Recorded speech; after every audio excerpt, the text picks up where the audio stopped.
Coming up in today's newscast, a massive barrage of Gaza rockets injures at least 11 Israeli citizens.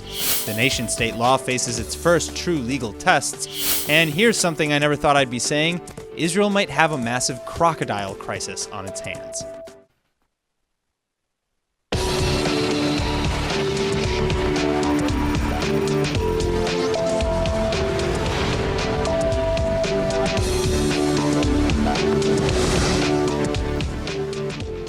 The situation along the Gaza border has exploded into one of the most volatile in years. Palestinian terrorists in the Strip have launched more than 180 rockets into Israeli territory over the last 24 hours, with several successfully striking civilian communities in Israel. At least 30 rockets were intercepted by the Iron Dome, and over 173 red alert sirens have been sounded across the Eshkol regional councils, Beersheva, Sderot, and more.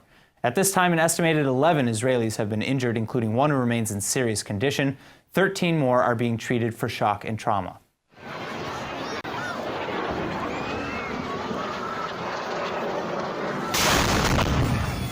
For many, the writing is on the wall. This is by and far the most explosive situation since the 2014 Gaza war, Operation Protective Edge. The army is reportedly considering taking similar measures now in this case as well, circling a possible full-scale operation in Gaza. Others speculate that this may merely be a last-ditch display of strength by Hamas amidst talk of potential ceasefire, as if to demonstrate that Hamas isn't entering a deal on account of any weakness.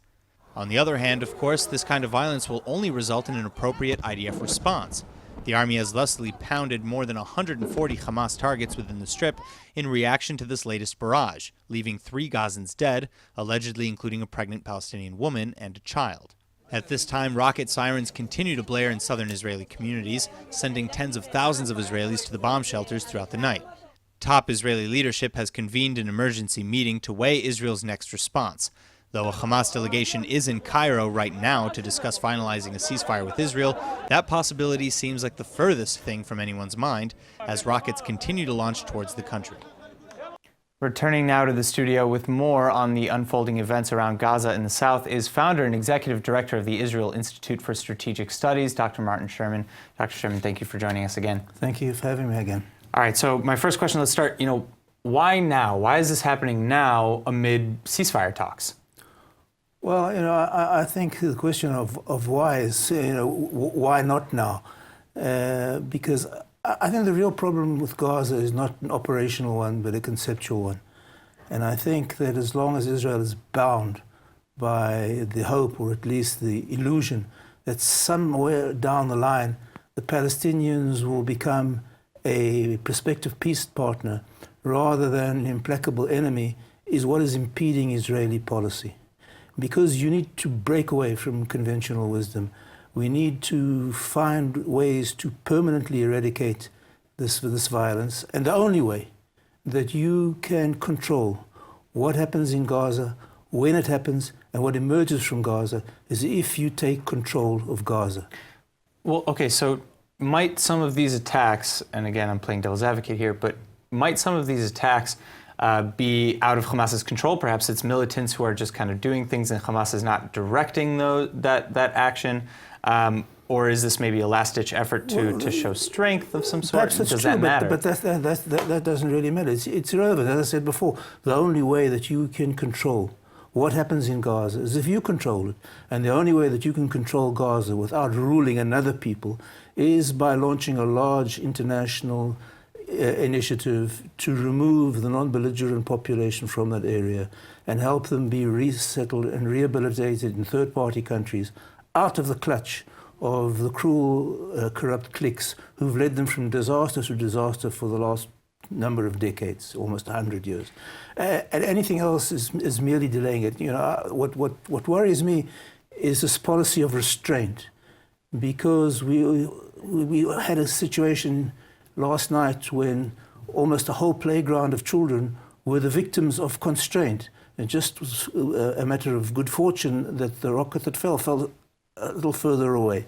And whilst Israel has been exercising constraint, the Hamas have been enhancing their capabilities, improving their rockets, their payroll, their payload, their range, excavating tunnels, developing naval forces, devising incendiary kites, and now even drone capabilities.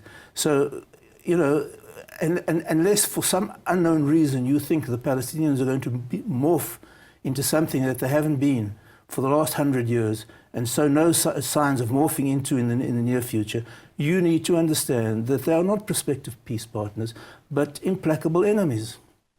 All right, so it is looking with the casualties and injuries on the Israeli side, it's looking more and more likely that there will be a ground invasion or some sort of ground force that will go into Gaza. It's looking very possible that a war is on our hands, first time since 2014. What would a war with the current, because you've said what you wish would happen, but with Israel's current policies and current leadership, what would a war in Gaza look like? Well, and unless you have far-reaching end goals, it's just going to be a rerun of the same. And unfortunately, what I think, unless people realize that you have to control Gaza from within, you're going to have a situation where you're either going to have Arabs in Gaza or Jews in the Negev, but you won't have both, because one or two more rounds of violence like this, more fields being destroyed, more rockets falling near kindergartens, people are not going to stay there because the government isn't providing them with the kind of protection that they deserve. And the only way to do that is to neutralize the hostile forces in Gaza. The only way to neutralize the hostile forces in Gaza is to take Gaza and keep Gaza. Because, when we pulled out of Gaza, we handed it over to the Palestinian Authority with Yasser Arafat. It quickly reverted to Islamic control by Hamas. And there's no reason to think that this is going to change direction. All right, so my final question is, if there isn't maybe a change in this kind of end goal, or perhaps let's assume that there is an end goal, because we've heard oftentimes from Israeli leadership that the next war in Gaza will be the last one. What does that mean? The only way the next war will be the last war is if Israel takes over Gaza and do you see them doing that? Do you see that happening? What's the alternative? And the trouble is, obviously it's easy for me to sit here in an air-conditioned studio and advocate large-scale military action, but that doesn't mean to say it's not necessary. What were you going to do? We've already had at least 3 campaigns in the south, time and time again, and at the end of each campaign, there's been a period of calm, which the other side has exploited to enhance its capabilities and emerge with enhanced status. What will be the point of another military action now, unless you have some kind of permanent aim in mind? All right, well, it's leaving us with a lot to think of, obviously. Dr. Sherman, thank you so much for coming in. Thank you. Now, Israel's recent nation-state law still remains a controversial topic. People against it say that it minimizes minorities in Israel to the status of second-class citizens, but people for it say that it merely enshrines the country's Jewish identity into its founding basic laws, and that it won't change much in Israel anyway. Well, we now may be looking at the very first cases in which the nation-state law will, in fact, prove to be a deciding precedent in Israeli policy. A lawyer from the state's attorney's office named Harel Arnon has gone on record now, saying that the nation-state law will definitely be used by the government for some changes. Arnon told reporters that the regulation law concerning the legalization of Jewish homes in Palestinian-owned territory will be one such change. Citing the provision that puts Jewish settlement as a top national issue, this is kind of a strategy to aggressively ramp up Israeli seizure and annexation of Palestinian-owned properties. In perhaps related news, Israel has also just announced that it will triple the size of land being used to relocate evacuees from the illegally built Amona outpost in the occupied West Bank. A legal battle is likely to follow, but the nation-state law's first true test may be much more imminent concerning a different case. An Arab-Israeli Knesset member in the Joint List Party submitted his letter of resignation to Yudi Edelstein yesterday. The resignation was part of a pre-agreed-upon rotation within the Joint List Party for the cycling of MKs. But when Edelstein received the letter in Arabic, he reportedly refused to sign it because it was written in a language he didn't understand. The new nation-state law essentially downgraded Arabic from a national language alongside Hebrew to a language with special status. Legally, a resignation cannot be finalized unless accepted by Edelstein's signature as the Knesset Speaker. Edelstein forwarded the letter to the translation department and signed a version translated to Hebrew. Other Arab MKs are also now threatening to submit their resignations in Arabic in protest of the new law, and President Rivlin has apparently planned to sign the final script of the nationality law in Arabic as well, as a symbolic protest against the legislation. Needless to say, this is all evidence of further debate yet to come. Recently, we reported on new evidence about the Russian-led campaign to use social media to influence the outcome of the 2016 United States presidential election. Well, a shocking new investigation into similar networks here in Israel has exposed what could be yet another massive organized network of fake bot accounts. For now, it's unknown who is exactly running this campaign, but what is clear is that the fake accounts follow a similar pattern and have been used to spread misinformation to the Israeli public concerning internal political issues. This discovery is the work of an Israeli security investigator and activist named Noam Rotem. Rotem first began analyzing accounts that seemed fake or just weird based on strange comments, activity, and social media patterns. While scouring and researching hundreds of accounts, he identified several that seemed to follow almost identical patterns, which could suggest an elaborate, though perhaps amateur, orchestration by a single group. Those accounts typically pretended to be attractive young women, sometimes even IDF soldiers. Further, the accounts would post pictures of Israeli vistas with carefully crafted Shabbat Shalom messages, implying a fierce national pride for the state of Israel, sometimes with a few bikini pictures mixed in for good measure.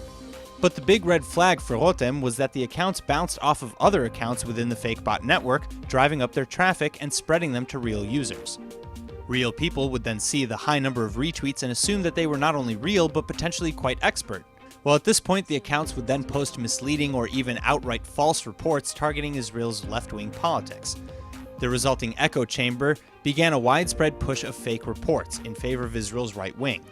For example, some accounts successfully distributed a forged WhatsApp conversation, which was made to imply collaboration between the Druze and Israel's Labor Party over criticisms of Israel's new nation-state law.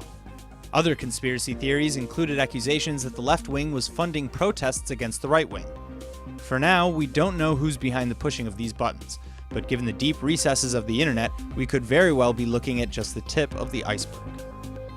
For a country known as one of the most innovative tech hubs in the world, Israel has often been accused of having some really bad infrastructure on its own home turf. Chief among those complaints, painfully slow internet speeds. Well, as it turns out, Israel's internet speeds are indeed pretty bad compared to the rest of the world, and unfortunately, they're actually getting worse. I know what you're thinking. How is it possible that a country which consistently tops tech innovation lists has such bad internet? Well, the reason why is actually pretty simple. It's mostly just plain economics. There are only two primary companies in Israel that provide major internet infrastructure, Bezeq and Hot. When you apply the laws of supply and demand, that means that there's not much competition to drive up quality nor drive down prices. And unfortunately, it's the Israeli innovators themselves who suffer the consequences most, along with everyone else who uses the World Wide Web for anything. In a new report, Israel now ranks 70th out of 200 nations surveyed. Israel was 60th on the same list last year, not a promising sign. But how slow is slow? Well, let's say you wanted to download an episode of your favorite new TV series in full HD. In Israel, a 90-minute episode might take you something like an hour and 30 minutes to download. In Singapore, you'd have done it in under 12 minutes. What the country needs is a slick upgrade of fiber optic cables. Unfortunately, the Knesset has noted a massive decrease in infrastructure funding for stuff like this over the years, leaving Israel increasingly behind in the fast-moving digital world of smartphones, smart TVs, and even smart fridges. As you may know, old diesel-based cars and trucks account for the vast majority of the pollution from vehicles, and that's why nations around the world are doing all that they can to get these vehicles off the road entirely. Well, Israel's just come up with an idea that diesel owners are probably going to love. They're offering a cash reward to people who are willing to give up their gas guzzlers and send them to the scrap heap. So here's how the breakdown works. This offer applies to any diesel-driven car, truck, or bus from 2000 until 2005.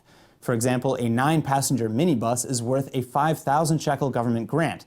But if you've got an old truck or a bus that weighs in the neighborhood of 12 tons, you're looking at closer to 22,000 shekels, and that's roughly $6,000. Now, toxic fumes from diesel engines make up 80% of Israel's air pollution from vehicles, and that is a huge amount, considering that only a fifth of all trips made in Israel are done on the backs of a diesel engine. But a lot of Israelis rely on their old gas guzzlers for their businesses, like private delivery companies, tour guides, etc. So if they want to hold on to their cars, well, they'll need to get a particle filter installed by September 1st in order to comply with new transportation laws. But good news, the Ministry of Environmental Protection, which is offering the cash trade-in, is also offering to cover the entire installation cost of the filter, just as long as the vehicle and the driver meet all the legal criteria. In the quest for cleaner roads and air, this offers a long time coming, and hopefully it'll be a breath of fresh air. Another day, another incredible discovery by archaeologists here in Israel. Israel's Antiquities Authority has just announced an impressive find, a rare 2,000-year-old gold earring. This small but valuable artifact was found in the City of David National Park, just outside the gates of Jerusalem's Old City. As you can see, the earring is shaped kind of like the horns of an animal, maybe a deer or a ram or an antelope. And if you look closely, you can make out the creature's eyes and open mouth, almost like an action pose. Now, as you might also see, this tiny treasure is forged from solid gold, an element that even 2,000 years ago signaled massive wealth and elite status. To find something of gold in an excavation is amazing because gold doesn't oxidize. It's as pure as it is when it was left. If you find bronze objects, iron objects, you find rust, and you find things that are completely oxidized, you don't see. And when the guy who excavated it, just lifted it, it was just as clean as it's now in my hand. So everybody says gold, okay, for the first time. Second, after you see that it's a jewelry, it's also amazing. And third, when you start all these questions you ask me, so what does it say about Jerusalem? What does it say about the person who lives here? And so on. Then the machine of archaeology begins to work. Now, as always, the place where the artifact was discovered is almost as important as the artifact itself. This discovery was just made in a dig outside of the Old City of Jerusalem, and considering it may be the only one of its kind ever found there, it opens up a world of connections that could illuminate the history of ancient Jerusalem. It most likely comes from the 3rd century BCE during the Hellenistic period, and if you're wondering who wore it, well, that's an even bigger mystery than you might know. Back then, as in now, both men and women would have worn earrings like these. First of all, we don't know if it's a man or woman because in antiquity, you see in the movies, it can be a man, it can be a woman, also today. And the second thing is that it's a variety of identities. It can be somebody of Greek origin living here in Jerusalem, but it can be a more Hellenized Jew, and I'll be very surprised, but it's still possible. I don't know of a specific rule against this, that this would be a conservative Jewish at that time. Well, here's another major entry in sports history for you. Israeli runner Lona Chemtai-Salpeter has just snagged the gold in the 10,000-meter run at this year's European Athletics Championship, the first runner ever to do so in Israeli history. Now, if her name sounds familiar, there's a good reason for that. Salpeter actually won the world-renowned Tel Aviv Marathon back in 2016 with a time that earned her a spot on Israel's marathon team for the 2016 Summer Olympics. Halfway into her Olympic debut, Salpeter was in the top half of the pack, but regrettably had to drop out before finishing due to a shoulder problem. Well, clearly she's back in action and claiming gold medals like it's no one's business. She won first at the Euro Championship by a good 9 seconds over the second-place finisher, which is a sizable margin in the world of 10,000-meter races. Salpeter's personal story is also worthy of a gold medal. Originally born in a small village in western Kenya, she came to Israel in 2008 by chance, working as a nanny to Kenya's ambassador to Israel. She was practicing her run on the track one day and happened to catch the eye of Israeli running coach Dan Salpeter. He took her under his wing and started coaching her. Oh, and by the way, they got married a few years later. By then, she'd already been seeking Israeli citizenship for years, though, and even after her marriage to an Israeli, the government refused to grant her the status.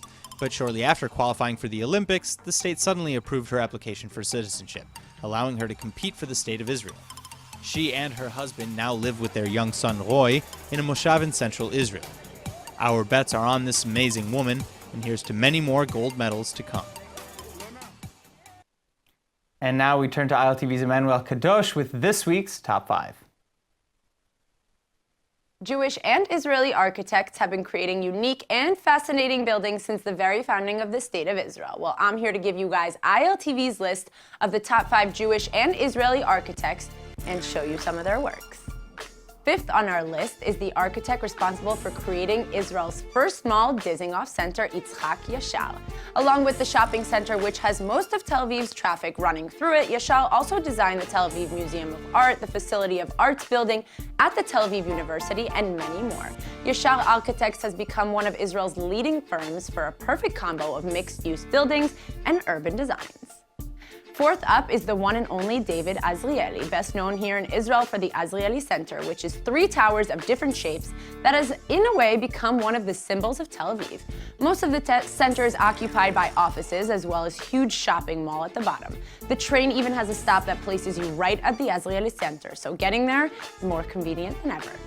Third up on the list is Ziv Rechter, known to have designed some of Israel's most iconic buildings and considered to be one of the 3 founding fathers of Israeli architecture, along with the next on the list.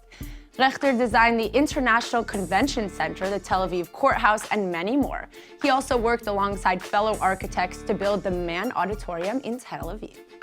Second is another founding father of Israeli architecture, along with Rechter, Dov Kalmi. Along with co-designing the Mann Auditorium with Rechter, located at the Habima Square in Tel Aviv, Kalmi also helped during the 9-year planning process of the Israeli Knesset building, along with his son Rami. Dov was awarded the Israeli Prize for Architecture in 1957. Later in 2002, his son Rami was awarded the same prize, and then 5 years after that, his daughter won the award as well. You could say this is a family of many brilliant architects, to say the least. First on our list is one of my personal favorites, Pitso Kedem.